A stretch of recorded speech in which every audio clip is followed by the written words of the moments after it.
Me llamo Elodia. Tengo 64 años, o al menos eso creo.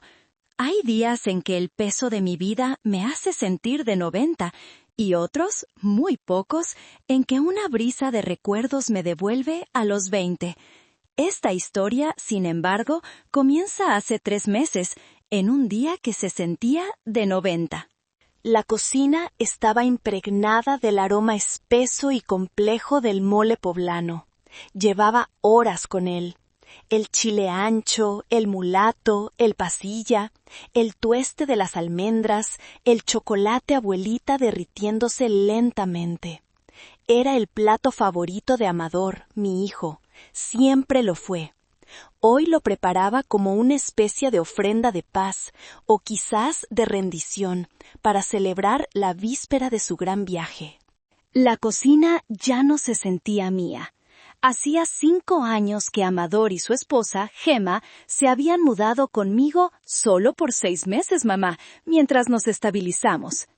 Esos 6 meses se convirtieron en 5 años de una invasión silenciosa. Gemma, con su gusto por lo minimalista y lo que ella llamaba limpieza visual, había desterrado mi cálida madera de pino. Ahora todo era gris. Un gris elefante, lo llamaba ella, que a mí me parecía un gris de hospital, frío, impersonal. Mis ollas de barro estaban escondidas en el fondo de la alacena, reemplazadas por un juego de acero inoxidable que, según Gemma, era más higiénico. Estaba en la última fase del mole, probando la sazón, cuando me di cuenta de que faltaba el mantel especial, el que tenía los bordados de Oaxaca. Salí de la cocina, secándome las manos en el delantal, y me dirigí al pasillo donde guardaba la ropa de mesa. La casa estaba en silencio, excepto por el murmullo de sus voces en la sala. Pensaron que seguía junto a la estufa, perdida entre vapores. «Amador, ¿estás segura?», susurró él. Su voz, siempre tan segura, sonaba nerviosa. 3 semanas en París es mucho tiempo. ¿Y si se da cuenta del papeleo? La voz de Gemma fue como un cuchillo cortando el aire tibio. Fría, cortante. «Ay, por favor, ¿darse cuenta de qué? Tu mamá es solo un estorbo. Está tan ciega que ni nota lo que comió ayer. Es inofensiva». Me quedé quieta, congelada. La palabra estorbo rebotó en las paredes de mi mente. Un estorbo, una cosa que molesta, un mueble viejo en el camino. «Pero el préstamo», insistió Amador, más débil. «Al volver, usamos el dinero del préstamo y listo», lo cortó Gemma. «Abrimos mi cafetería de diseño y nos largamos de este mausoleo. Ya era hora de que esa vieja nos sirviera de algo». No dejé caer nada. No hice ruido. Mis manos, que habían amasado, cocinado y curado durante 60 años, se apretaron con tanta fuerza que las uñas se me clavaron en las palmas. No sentí dolor. Para ser honesta, no sentí nada. Fue peor que el dolor. Fue una claridad repentina, helada, como si me hubieran arrojado un balde de agua con hielo en plena noche. El estorbo. La vieja. Regresé a la cocina. El mole burbujeaba suavemente. Apagué el fuego. Tomé el mantel de Oaxaca, lo doblé con precisión y lo guardé. Puse los platos de Gemma, los grises, sin diseño, sobre la mesa de cristal de Gemma. La cena fue surrealista. «¡Mamá, te luciste!», dijo Amador, sirviéndose una segunda porción generosa. «Este mole es el sabor de mi infancia». Asentí y sonreí. Una sonrisa que se sentía como una máscara de yeso. Gemma apenas probó bocado. «Está un poco pesado para mí, Elodia. Mucha grasa. Pero gracias». Pasó la mayor parte de la cena mostrando en su teléfono fotos del hotel boutique donde se quedarían en Le Marais, un lugar que yo sabía que costaba más que mi pensión de 3 meses. Les deseo un viaje maravilloso, dije, mi voz sonando extraña, lejana, como si viniera de otra habitación. Que descansen, se lo merecen. Amador se levantó y me dio un beso en la frente. Gracias, Ma, te vamos a extrañar. Yo también, mentí. Esa noche no dormí. Me quedé sentada en la silla de mi cuarto, el que antes era de servicio, el que tenía una ventana que daba a un muro de ladrillos. La casa estaba en silencio, pero en mi cabeza las palabras de Gema retumbaban como un tambor. Estorbo, préstamo, vieja. Y mientras el amanecer tenía de un gris pálido el muro de ladrillos, recordé la casa. No esta versión fría, sino la original. Recordé a Basilio, mi esposo, con las manos cubiertas de cemento, levantando él mismo el primer muro. «Esta será nuestra fortaleza, Elodia», me dijo, con el sudor corriéndole por la cara y una sonrisa que abarcaba el mundo. Yo pinté cada pared, planté cada rosal del jardín. Era nuestra. Recordé mi identidad.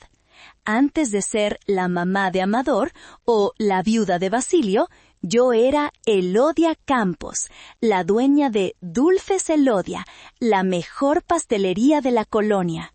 Mis manos no solo hacían mole, creaban magia.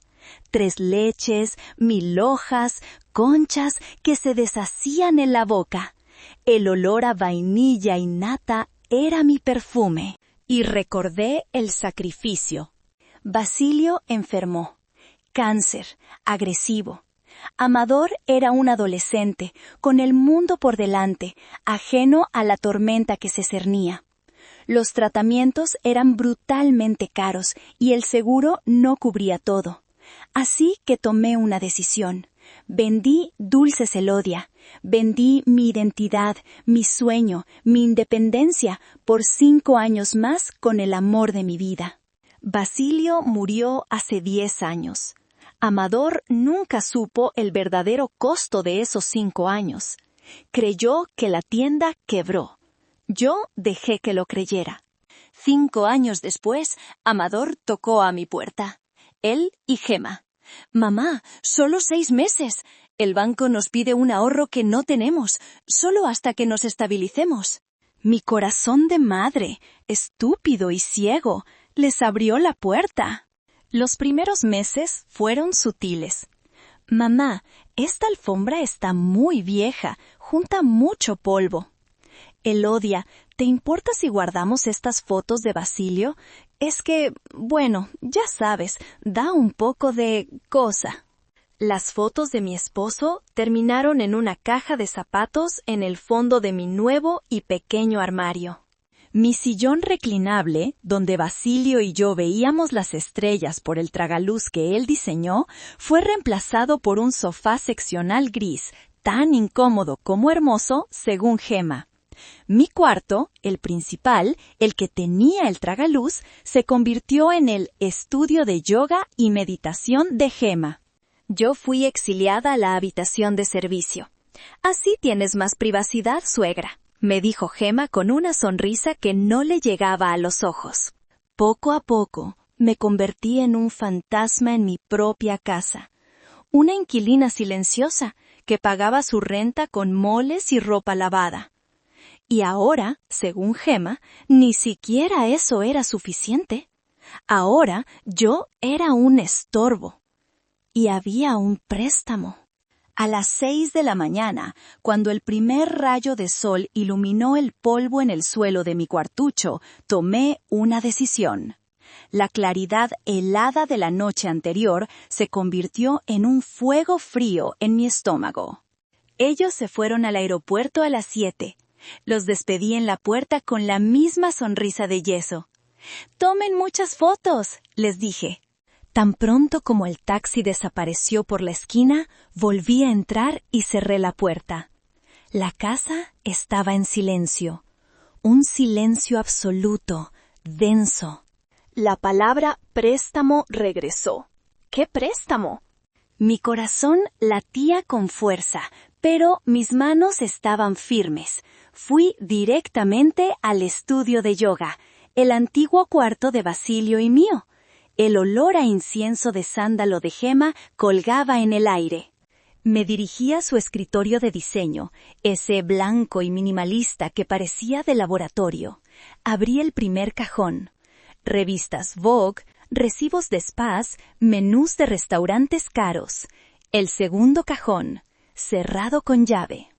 Respiré hondo. Fui a la cocina, tomé un cuchillo para pelar papas y regresé. En menos de 1 minuto, la cerradura improvisada cedió. Dentro, debajo de una pila de papeles de yoga, había una carpeta de manila. La abrí, y el suelo desapareció bajo mis pies. No era una solicitud, era un borrador de contrato de préstamo hipotecario por 2.500.000 pesos MXN, 2.500.000 pesos. Amador Fuentes Campos. ¿La garantía? Esta casa, mi casa. Y luego lo vi.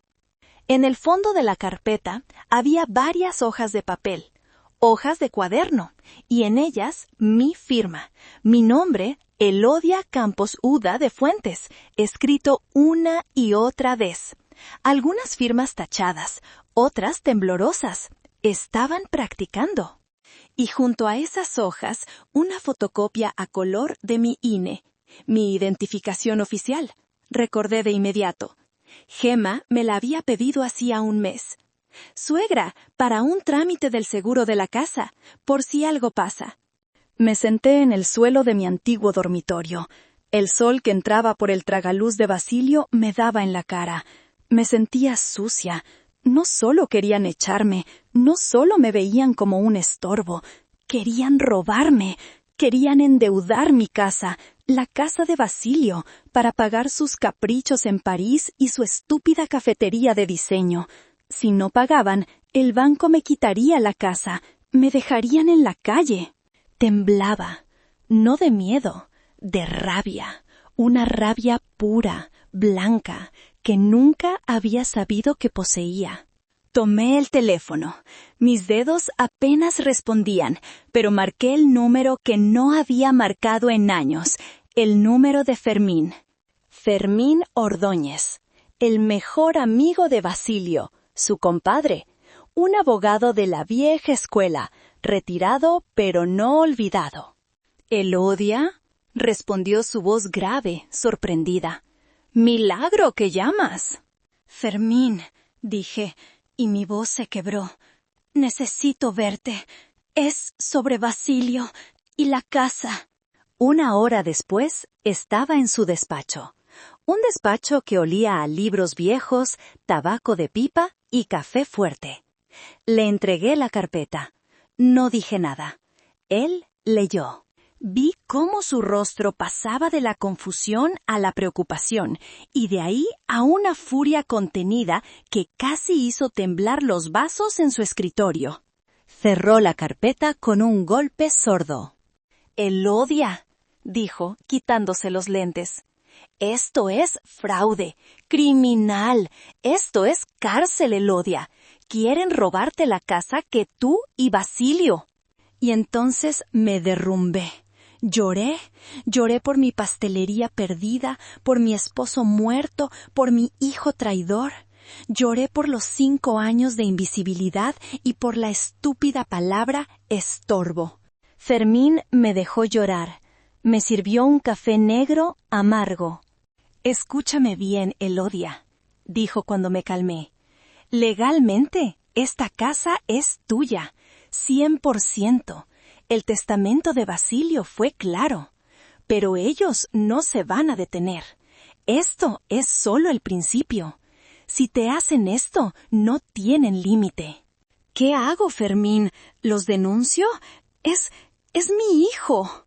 Fermín me miró con una dureza que me asustó.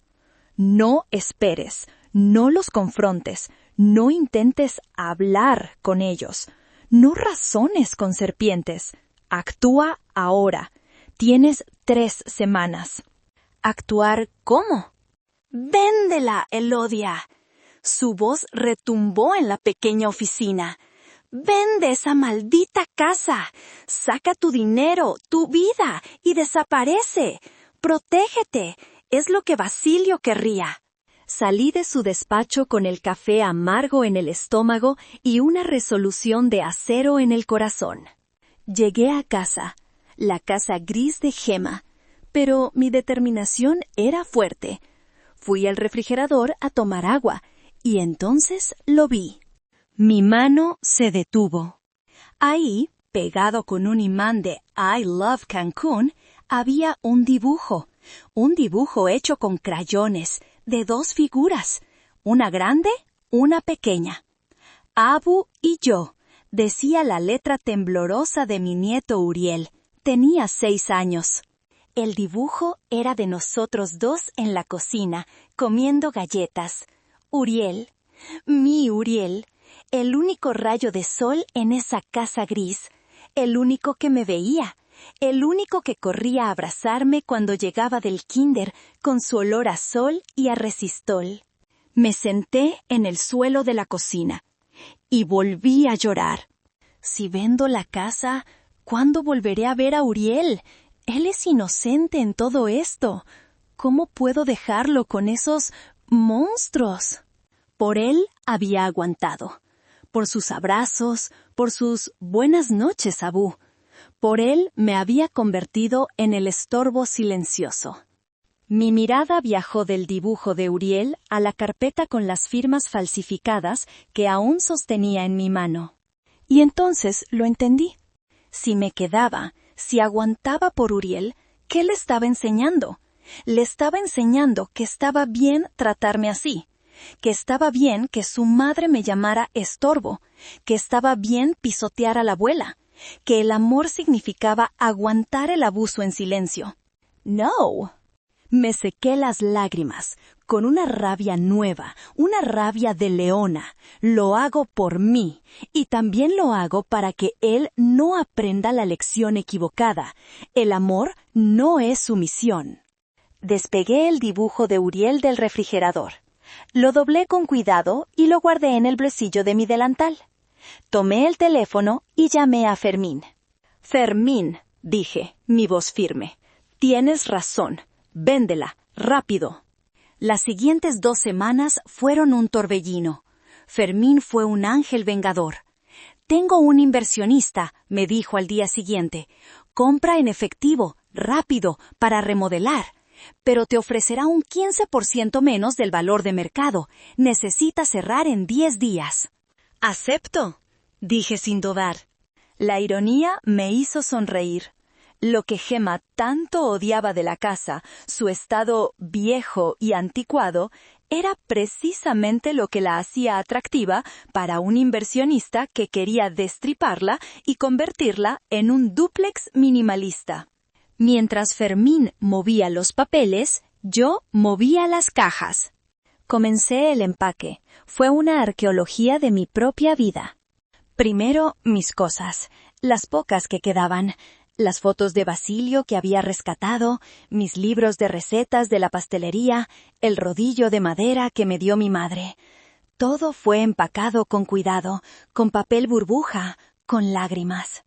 Luego, las cosas de Gemma, sus ropas de diseñador, sus tapetes de yoga de corcho, su licuadora de $500. Todo fue a cajas de cartón, rápido, sin cuidado, etiquetadas. Cosas Gemma. Finalmente, las cosas de Amador. Y ahí, en el fondo de su armario, encontré una caja de zapatos. Sus tesoros de la infancia. Abrí la tapa. Y encima de todo, un dibujo. Un dibujo de él, a los 8 años. Era yo, con un gorro de chef, rodeada de pasteles. En letras grandes y torpes decía: «Mi mamá hace los mejores pasteles del mundo». Apreté los labios hasta que dolió. Él recordaba quién era yo. Él sabía lo que había sacrificado. Y aún así, eligió olvidarlo. Guardé el dibujo en mi bolsillo, junto al de Uriel. Metí el resto de sus cosas en las cajas. Contraté un servicio de mudanza para el día 9. Se llevaron mis cajas a una dirección que les di. Y contraté un servicio de almacenamiento, un trastero en las afueras de la ciudad. Lo puse a nombre de Amador Fuentes Campos. Pagué 6 meses por adelantado. La mudanza llevó todas las cajas de Cosas Gema y Cosas Amador a esa bodega. El día 10, la casa estaba vacía. El eco de mis pasos resonaba en las habitaciones grises. Era un cascarón. El dinero estaba en mi nueva cuenta bancaria, una cuenta que solo yo conocía. Me paré en medio de la cocina vacía. Gema se había llevado su refrigerador de acero inoxidable, así que solo quedaba el hueco y las marcas en el suelo. Tomé un pedazo de cartón, de las cajas que Gema había dejado.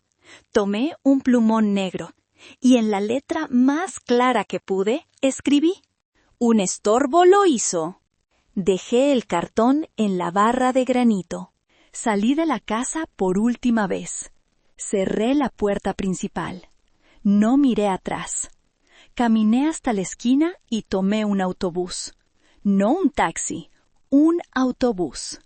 Querétaro, una ciudad donde nadie me conocía. Había alquilado un pequeño apartamento amueblado cerca del centro. Llegué esa noche. El apartamento era pequeño, pero los muebles eran de madera cálida y las ventanas daban a un parque. Dormí. Por primera vez en 5 años, dormí profundamente. Pasaron 2 semanas. 2 semanas de silencio bendito. Desempaqué mis cosas, puse la foto de Basilio en mi buró. Compré un geranio rojo para el balcón. Empecé a caminar por las mañanas. Respiraba. Mi teléfono viejo estaba apagado, en el fondo de una maleta.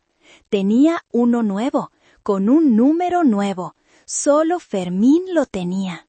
Y entonces, el domingo de la 3ª semana, mi teléfono nuevo sonó. Era Fermín. «Elodia», dijo, y pude oír una sonrisa en su voz. «Solo quería informarte que los pájaros han vuelto a un nido vacío». No necesité más. «Gracias, Fermín». 1 hora después, recibí un correo de Fermín. «Creo que te gustará ver esto». Era un reenvío. Un mensaje de voz de mi antigua vecina, Romelia, la curiosa del barrio. Le di play. «Elodia, niña, soy Romelia. No vas a creer el escándalo. Acaban de llegar Amador y Gema. Están gritando en plena calle. La llave no funciona, dicen. Ya hay obreros adentro, Elodia, obreros. Están tirando paredes. Gema está sentada en la banqueta llorando como una loca. Amador está pateando la puerta. ¡Qué barbaridad, niña! ¿Qué pasó?» Escuché el mensaje 3 veces. Me serví una taza de café, el primero que compraba para mí en años.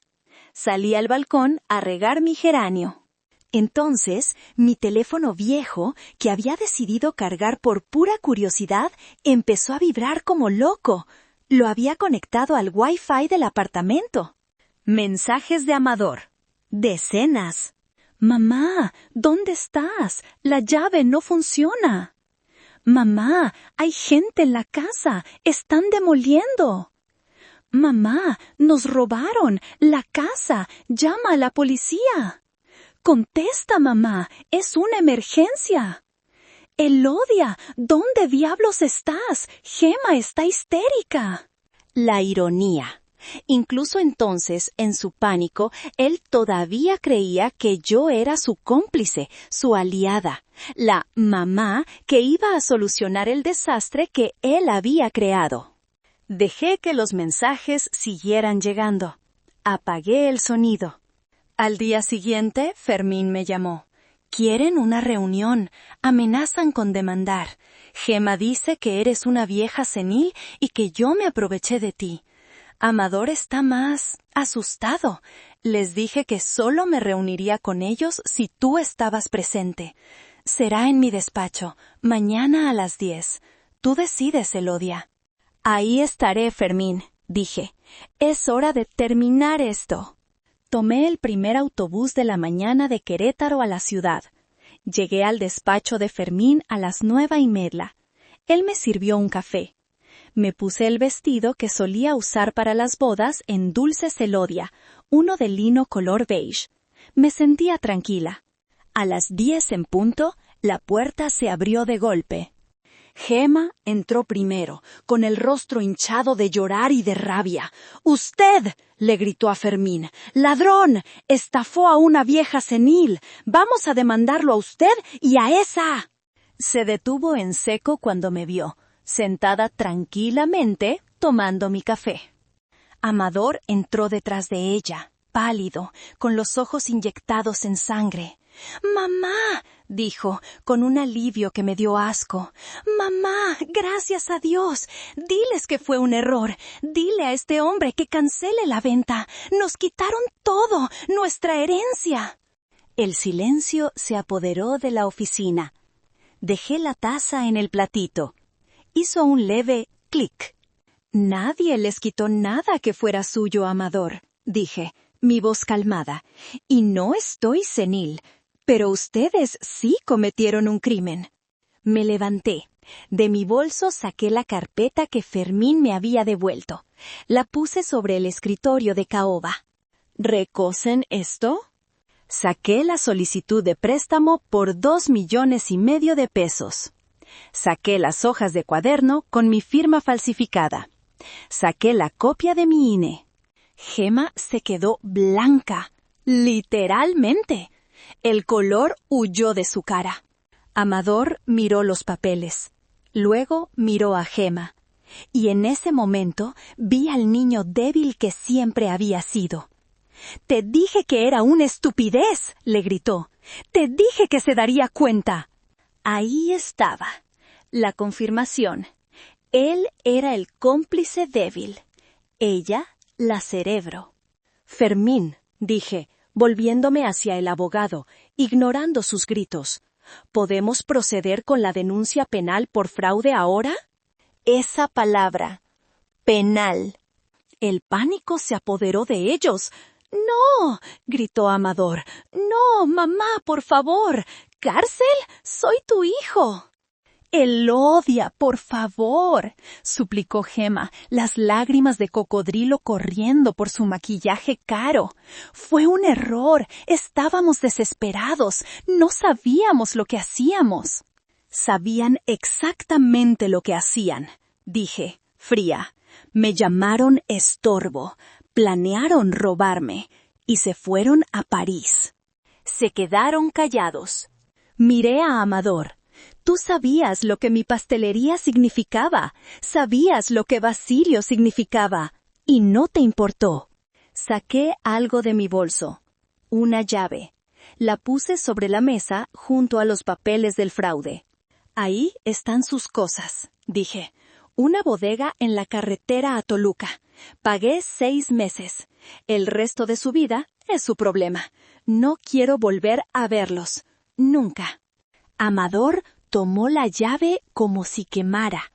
«Y Amador», dije, mientras caminaba hacia la puerta, «si alguna vez quieres que tu hijo Uriel conozca a su abuela, vendrá él solo. Tú perdiste ese derecho». Salí del despacho de Fermín y no miré atrás. Han pasado 3 meses. Vivo en Querétaro. Mi pequeño apartamento huele a vainilla y canela. Puse un letrero en mi ventana.